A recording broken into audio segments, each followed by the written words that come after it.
Olá pessoal, aqui é o professor José Maurício, trazendo para vocês nossa aula de arquitetura empresarial. Essa é a nossa videoaula 2, que traz o tema Evolução da arquitetura de computadores. Desejo lembrar vocês que é muito importante que vocês verifiquem o material que está disponível, que complementa o assunto que nós estamos abordando. Então vamos à nossa videoaula. Primeiro, falar do conceito de arquitetura de computadores, né? A arquitetura de um computador é a teoria que está envolvendo, que está por detrás do desenho de um computador. A arquitetura ela se refere aos atributos que são visíveis para o programador, ou seja, os atributos que devem ter um impacto direto na execução do programa. Esses atributos são conjunto de instruções, números de bits, mecanismo de entrada e saída, entre outros. Considerando a evolução da computação científica, a computação digital, nós podemos buscar lá na década de 1940, em 1944, o início da operação do ENIAC, o computador eletrônico de integração numérica, que foi um dos primeiros computadores bem-sucedidos a entrar em funcionamento no mundo. Ele custou cerca de 5 milhões de dólares, né? Possuía 18 mil válvulas, pesava em torno de 33 toneladas e ocupava uma área de 212 metros quadrados. Todos os problemas que eram resolvidos por esse computador eram passados através de placas perfuradas que eram operadas por seres humanos. Comparativamente, esse computador hoje teria uma capacidade de processamento de uma calculadora de bolso. Evoluindo mais um pouco, já seguindo aí nos anos 60, nós temos aí a utilização dos semicondutores, os transistores, que vieram a operacionalizar no lugar das válvulas. Isso daí tornou possível a diminuição do tamanho físico e do peso dos computadores, além de aumentar a sua confiabilidade, tornando eles acessíveis a maior número de pessoas. Nessa época, nos anos 60, um dos maiores sucessos de venda da história da tecnologia foi o computador System 360, que foi o primeiro computador de uso comercial do mundo. Ele pesava aí algo em torno de 400 quilos, onde sua configuração inicial tinha 7 MB de memória física e 128 kilobits de memória RAM. Nos anos 70 começam a surgir os computadores que vão ser os bisavós das atuais máquinas que nós temos hoje. É na década de 70, em 1977 para ser mais preciso, que a recém-criada Apple Computers lança o primeiro computador doméstico de sucesso, o Apple II, que é uma evolução da própria Apple, do próprio Apple I. Vejam que o primeiro computador ele foi feito numa placa de madeira. Já o segundo ganhou sua primeira estrutura, né? Seu primeiro rack, parecendo muito com uma máquina de escrever elétrica, né? Parecendo então como um eletrodoméstico. O Apple II deu início à revolução dos computadores domésticos e trouxe com ele um número significativo de usuários, dando origem aos computadores pessoais que nós conhecemos hoje. Já nos anos 80, com o desenvolvimento pela Intel, da família 8080, veio o Intel 8086, que acabou dando origem a uma das mais populares linhas de computadores domésticos, os x86, que foram empregados nos primeiros IBM PC. Foram os chips x86 que popularizaram os computadores IBM PC XT e, posteriormente, os IBM PC AT. Já nos anos 90, através da aliança de várias empresas, né, que o mercado estava evoluindo, a Apple, a IBM e a Motorola lançam o chip PowerPC, que era já uma evolução dos processadores x86. Eles apresentavam um desempenho superior, mas não deram conta, né, das necessidades, não foi suficiente para atender a demanda de crescimento de uso do mercado. Essa arquitetura de processamento do PowerPC era utilizada como padrão pela Apple até o G5 e a empresa descontinuou seu uso em favor dos Core Duo da Intel. Desde o princípio de 2006, todos os Apple passaram a ter algum processador de mais de um núcleo de fábrica. Na passagem do século XX para o século XXI, da década de 1990 para os anos 2000, o 586, que passou a ser chamado de Pentium, Intel Pentium, foi o primeiro computador com suporte a multimídia. Associado a sistemas operacionais do tipo Windows 95, ele passou a ser capaz de reproduzir músicas e exibir vídeos, e com a internet, no início da década de 90, o Pentium se tornou o principal motor de acesso ao conhecimento e ao entretenimento que era possível através da internet nessa década. Foi com a chegada do Pentium que os computadores tornaram-se itens comuns nas casas da maioria das pessoas, e estima-se que mais de 150 milhões de computadores tivessem utilizado esses processadores Pentium na época. Já no século XXI, na década de 2000, tendo atingido um limite físico de construção de processamento, os fabricantes de microprocessadores passaram a investir em uma nova tecnologia binuclear que utilizava 2 processadores ao invés de um. Também desenvolvido pela Intel, o Intel Core 2, ou Core 2 Duo, consumia menos energia e passou a ser um mais avançado. Atualmente nós temos aí processadores de 8 núcleos, e até desenvolvimento de outros processadores muito mais evoluídos, utilizando essa tecnologia de ponta, que passou a permitir computadores com um rendimento maior, muito mais rápidos, e facilitando a utilização pelos usuários, facilitando a utilização principalmente para aplicações multimídia e internet.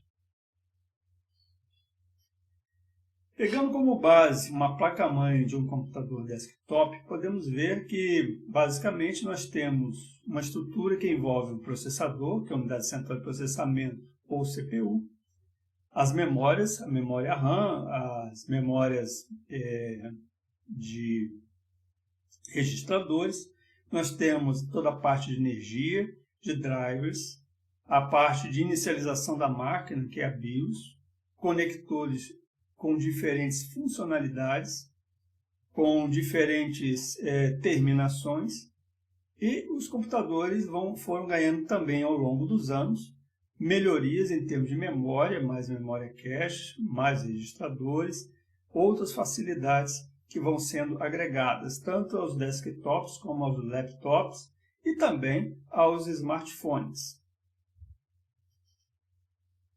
Basicamente, a organização funcional de um computador, ela estabelece um sistema central, onde está localizada a unidade central de processamento, ou CP, ou CPU, uma unidade de controle, o C, e a unidade lógica aritmética, a ULA. Além disso, está um clock, que vai estabelecer o ciclo de funcionamento da máquina, ciclo de leitura, ciclo de gravação, etc. As memórias, nós temos aí no sistema central a memória principal, nós temos a cache, nós temos os registradores, diferentes tipos de interface para atender diferentes tipos de necessidade em termos de drives, em termos de unidade de entrada e saída, como teclado, como mouse, como unidade de disco externo, microfones, impressoras, etc. Então, a gente pode ver na organização funcional do sistema central como são feitas as interligações através de barramentos, que são os buses de dados. Nós temos aí os barramentos que interligam as memórias, a unidade central de processamento e as diferentes interfaces, e os barramentos que vão interligar as interfaces aos seus periféricos, então as unidades de entrada e saída. O sistema central, olhando para o lado da unidade central de processamento, a CPU, nós temos aí a unidade de controle, a UC, que controla o fluxo de informações entre todas as unidades do computador e executa as instruções na sequência correta.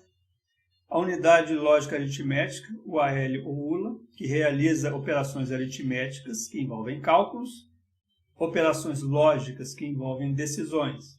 Ela é comandada por instruções armazenadas na memória. Como dito, fica numa placa de circuito chamada placa-mãe, ou em inglês, motherboard. Já o clock, que é o relógio, eles vão reger o funcionamento dos microprocessadores, utilizando para isso uma base de tempo, e essa base de tempo é que vai estabelecer os processos de leitura, escrita e gravação. O clock ele gera pulsos em intervalos regulares, e cada pulso em uma ou mais instruções internas são realizadas pelo processador. Já no caso das memórias, para que o processador possa executar os programas, os dados e instruções devem estar armazenados em algum lugar. Esse é o papel da memória. Ela é um elemento indispensável e importante tanto quanto o processador. Para o funcionamento adequado do computador, são necessários diferentes tipos de memória. A existência de diferentes tipos de memória ocorre principalmente em função do aumento da velocidade das CPUs, a qual é muito maior do que o tempo de acesso à memória, e da capacidade de armazenamento do computador. Nós temos aí a RAM, que é a Random Access Memory, que é um tipo de memória que armazena temporariamente as informações, sejam elas instruções e dados. Os dados ficam disponíveis ao processamento pela unidade lógica aritmética e para transferência para os equipamentos de saída, e é organizada em porções de armazenamento, cada qual com um endereço. Já a ROM, que é a Read Only Memory, ela tem uma capacidade tipicamente menor do que as RAM, não depende de energia para manter o seu conteúdo, ou seja, se o computador for desligado, mantém os dados, mantém as instruções que estão armazenadas. Portanto, é um tipo de memória permanente, onde as informações não podem ser apagadas ou apagadas somente em casos especiais. Nós temos aí as EEPROMs, como no exemplo da figura, que podem ser atualizadas, né? Essas RAMs, essas ROMs vêm geralmente gravadas do fabricante, são apenas de leitura e constam nessas ROMs a rotina de inicialização do computador, reconhecimento de hardware, ou seja, toda a parte de BIOS, toda a parte de inicialização do computador, identificação do sistema operacional, contagem de memória e toda a parte operacional de inicialização do computador. As memórias elas são organizadas numa arquitetura ou numa hierarquia, onde nós temos aí memórias mais rápidas, de menor capacidade de armazenamento, mas muitíssimo maior custo. Nós temos memórias de um custo mais baixo, de mais baixa velocidade, porém com uma alta capacidade de armazenamento. Então nós temos no topo da pirâmide os registradores, que são de altíssima velocidade, mas são bastante caros, né, em termos de produção, com baixa capacidade de armazenamento e, portanto, também é encontrado em menor número no computador. Logo abaixo as memórias cache, L1, L2 e L3, que também têm uma capacidade de armazenamento menor, uma alta velocidade, porém um custo mais acessível do que os registradores. As memórias principais, RAM e ROM, que têm um custo relativamente médio, porém uma velocidade mais baixa, com uma capacidade de armazenamento também não muito grande. E na base da pirâmide, as memórias ditas secundárias ou de massa. Nós encontramos aí os discos rígidos, os CDs, DVDs, pendrives, né, que possuem uma alta capacidade de armazenamento, porém uma baixa velocidade compensada pelo seu baixo custo. Reforçando aí a classe das memórias entre registradores, cache principal e secundária, o registrador está localizado junto ao processador, é volátil, ou seja, perde o que está armazenado em caso de desligamento da máquina. A velocidade é muito alta, porque opera, né, junto com o processador, uma capacidade de armazenamento baixa, de bytes, e um custo por bit bastante alto.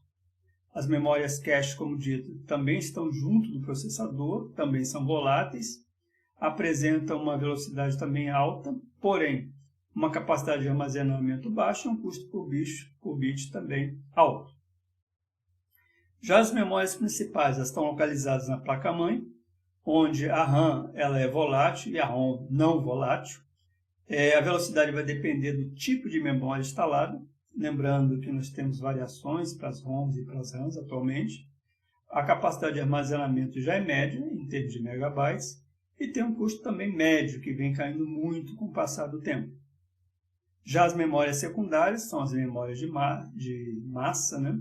Elas têm uma alta capacidade de armazenamento, em GB e terabytes, não são voláteis, ou seja, mantêm gravados os dados e todas as informações, porém apresentam uma velocidade de leitura e escrita baixa e apresentam como vantagem um preço bastante baixo, que tem caído, inclusive, para as unidades de massa semicondutor.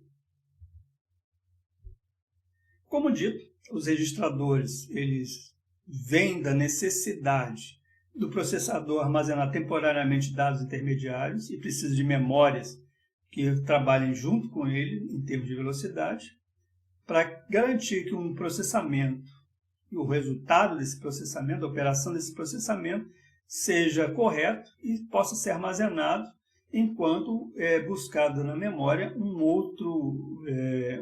outra informação para que ele realize uma outra operação. Então, o registrador é muito importante, um elemento chave para a operação junto à unidade central de processamento. Registradores são dispositivos de armazenamento temporário, como dito, são localizados no interior do processador, é uma memória bastante rápida e bastante cara. E alguns registradores têm funcionalidades bastante específicas, podendo inclusive estarem especializados em determinadas operações, mas possuem uma capacidade de manter apenas um dado, uma palavra, em sua memória.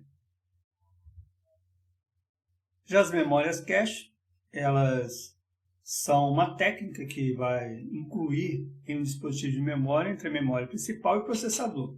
A função da cache é ser realmente esse intermediário, é acelerar a velocidade de transferência das informações entre o processador e a memória principal e, com isso, ganhar desempenho em termos do sistema de computação. Ou seja, compensar a lentidão de alguns tipos de memória junto ao processador para se ganhe em termos de desempenho do sistema.